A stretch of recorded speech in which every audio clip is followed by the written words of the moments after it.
What makes a great resume and a great cover letter?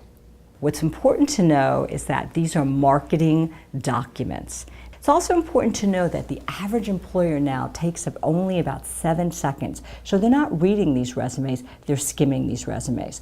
So they need to know right off the bat how you add value.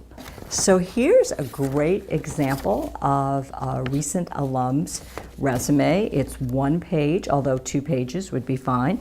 This person has their contact information. They are then listing their education, although it's possible to put the education at the bottom. You need to ask yourself, is it my education that's more marketable, or is it my experience?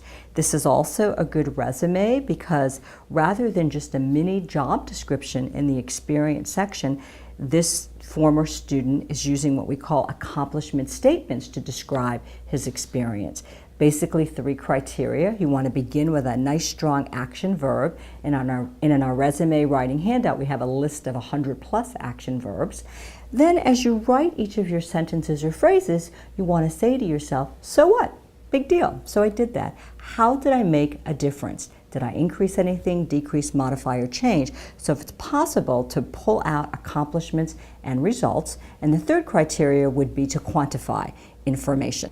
Here's another strong example of a resume. What I like about what the student did is in the experience section, she has strong action verbs, she has strong results, but she also has strong numbers. She was able to quantify her results and accomplishments.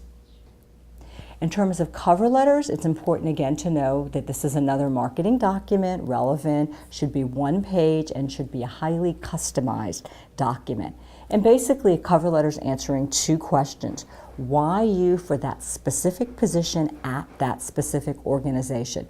So it's certainly important to have a strong resume and a cover letter, but it's important to remember that the #1 job search strategy is networking, and you don't want to have an entirely reactive job search, just reacting to jobs that are posted on internet job boards, for example. The problem is you don't know them, they don't know you, your odds of being called in are probably slim. So I highly encourage you to implement networking, to conduct a series of informational meetings, so in fact they're meeting you first, and then your resume comes along, and it's more of a placeholder, and then it doesn't weigh as much.